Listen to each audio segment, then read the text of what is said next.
Halo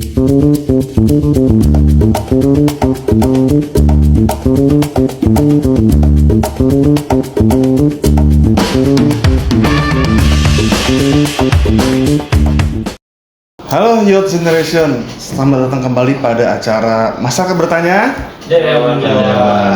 Pada kali ini saya berkesempatan bertemu dengan Bapak Benny Ramdhani. Oke. Terima kasih Pak atas waktunya. Siap. Info Bapak Benny Ramdhani ini merupakan Sekjen dari Partai Hanura dan juga Kepala dari BP2MI. Dulu, sekarang udah enggak. Periode 2020-2024 ya Pak? Iya. Ya, gitu. Nah, pada kesempatan kali ini saya izin Pak, saya mau bertanya, diskusi lah tepatnya mengenai temanya ini kita kepemudaan Pak. Bagaimana sih posisi pemuda ini dalam peta politik di Indonesia?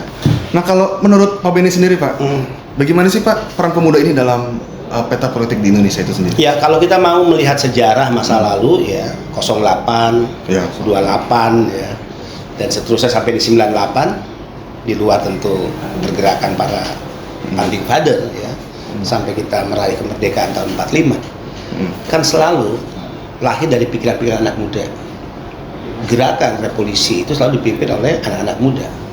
Nah, artinya pemuda sebetulnya memiliki peran yang sangat penting dan strategis. Walaupun tentu dari masa ke masa ini kan selalu berbeda pola ya, karena berbeda pelaku sejarah.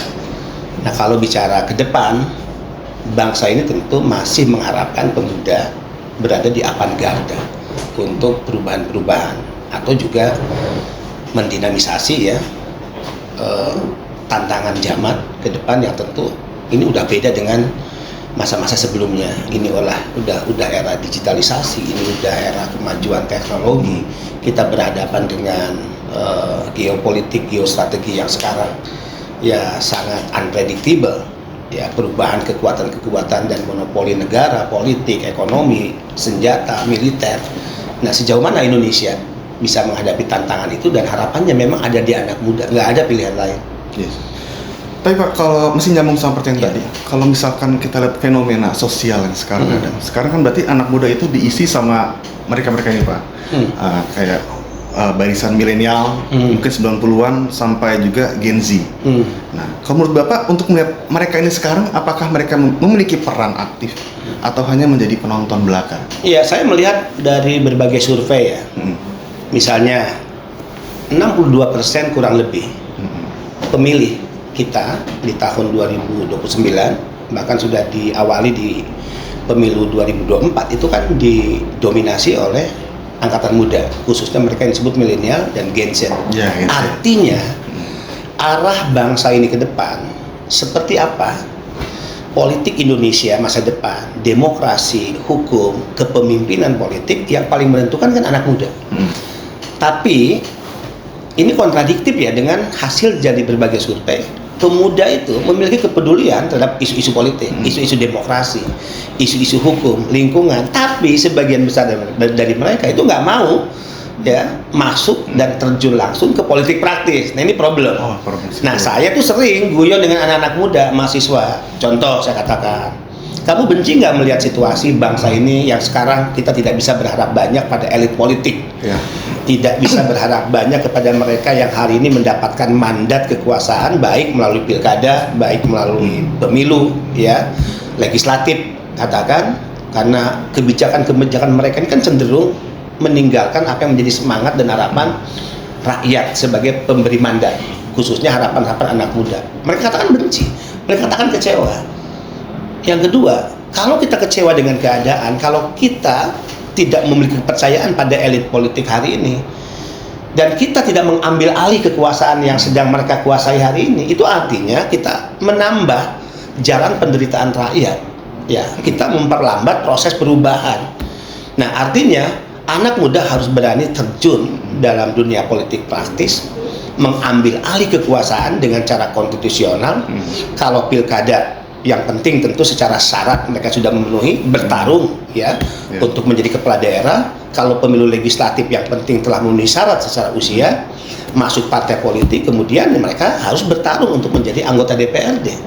Nah, kalau kita tidak masuk pada wilayah-wilayah politik praktis, tidak berani mengambil alih kursi-kursi kekuasaan, yang hari ini diduduki oleh mereka yang tidak memiliki peduli, ya, empati kepada persoalan rakyat, maka itu artinya kita sedang membiarkan proses panjang penderitaan sesuatu yang kita kutuk hari ini, ya. Jadi untuk mengakhiri agar kita terlepas dari kutukan, dari demokrasi yang buruk, hukum yang tidak berpihak pada keadilan, ekonomi yang tidak berpihak kepada mayoritas rakyat tapi dikuasai oleh segelintir orang, kekayaan SDA yang hari ini juga dikuasai oleh korporasi, pemilik modal, kapitalis, maka sesungguhnya kita sedang menyaksikan sebuah proses menuju kehancuran. Kita tidak menyelamatkan apapun. Kayak gitu ya Pak.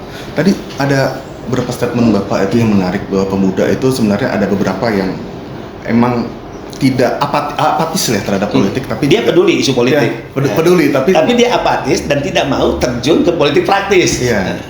Kalau misalkan kita telusuri lagi Pak, itu kenapa Pak begitu Pak? Pemuda? Iya, karena mungkin ya mindset anak-anak muda hari ini karena kebencian yang sangat kuat ya terhadap elit politik yang dianggap tidak berpihak kepada rakyat, kebijakan-kebijakan mereka yang cenderung hanya menguntungkan kartel politik, yang menguntungkan kelompok partainya, tidak yang menguntungkan rakyat sebagai pemberi mandat, ya akhirnya mereka antipati untuk terjun ke politik. Nah, sikap ini justru salah gitu.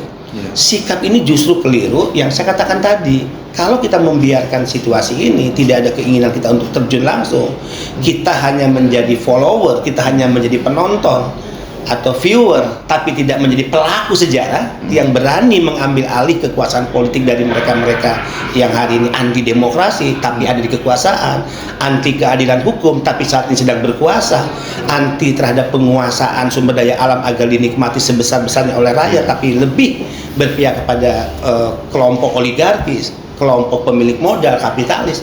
Tadi kita sedang membiarkan bangsa ini ya dalam penderitaan yang panjang, yang kemudian kita membiarkan bangsa ini menuju jurang kehancuran. Tadi saya ambil sedikit statement Pak, itu berarti ada faktor sistem Pak yang membuat pemuda itu kita nggak bisa bangkit. Nah, bagaimana sih Pak kita sebagai pemuda ini, yang pemuda ini kan kasarannya tidak punya modal politik yang besar seperti orang-orang yang udah berpengalaman, orang yang udah jadi lah. Nah, itu bagaimana kita bisa bangkit gitu Pak untuk melawan sistem itu Pak? Iya, kalau politik selalu ya digambarkan reliable dengan kos politik, seolah-olah untuk merebut kekuasaan itu berbanding lurus dengan berapa modal kapital yang harus dimiliki oleh orang yang mau bertarung menjadi kepala daerah, orang yang mau menjadi anggota DPRD, maka sesungguhnya kita sedang terjebak ya pada cara berpikir yang sengaja ini dikonstruksikan dan dibangun oleh mereka yang hari ini sedang berkuasa, yang ingin menikmati kekuasaan terus, yang tidak ingin ada proses regenerasi politik, yang tidak ingin kekuasaan mereka diambil oleh orang lain. Kalau kita mau belajar jujur, dari sekian banyak elit politik yang hari ini menjadi kepala daerah ataupun di DPR RI, DPR daerah, itu banyak kok orang yang tidak harus punya modal besar. Ya, yang paling penting adalah keinginan kita. Mau nggak kita merubah keadaan ini? Kalau kita mau, apa pilihannya? Mau tidak mau kita harus terjun dalam politik praktis, kemudian kita bertarung untuk kita masuk dalam inner circle kekuasaan, apakah di eksekutif maupun legislatif. Tidak selamanya untuk sampai ke sana itu ya harus dengan modal politik yang besar. Banyak orang yang penting dia punya trust di publik karena ada modal sosial yang sudah dia kerjakan, sehingga karena itu dia mendapatkan kepercayaan rakyat. Ada rakyat yang rasional, memilih orang tidak hanya karena faktor berapa besar yang dia berikan, tapi memilih seseorang karena rakyat trust apa yang dia lakukan dengan modal sosial, empati, peduli, kerja-kerja advokasi yang dia lakukan pada rakyat. Oke, terima kasih Pak Benny. Pak, terakhir Pak, ini pertanyaan dari saya pribadi sebenarnya sendiri sih.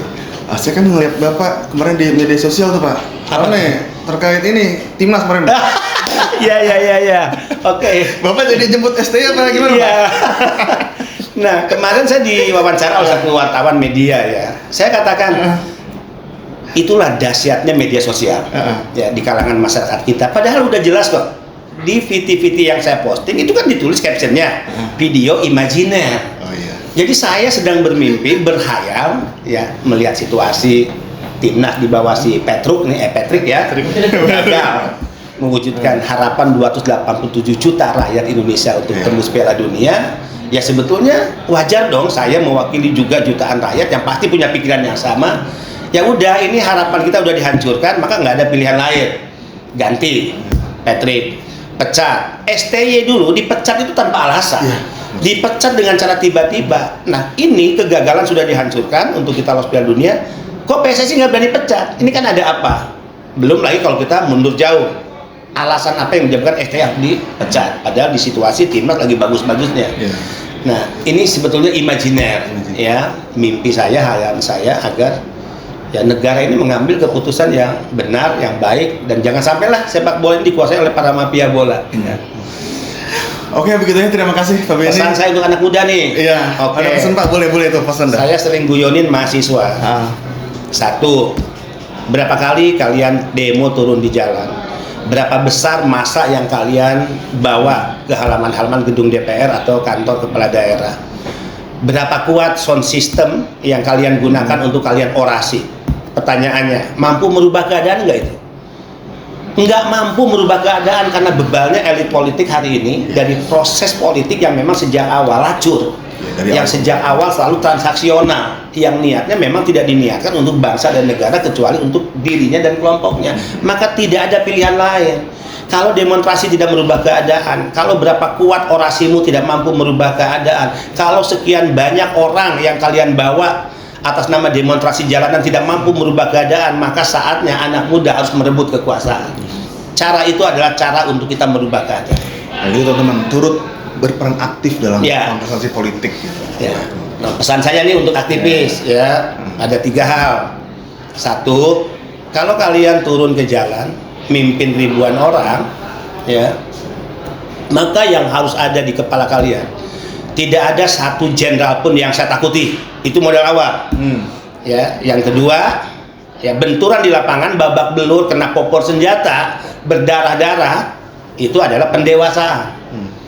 Yang ketiga, kalau masuk penjara, ditangkap, dijeblosin ke penjara 1-2 hari, itu adalah syarat atau ijazah untuk membuktikan kita menjadi aktivis.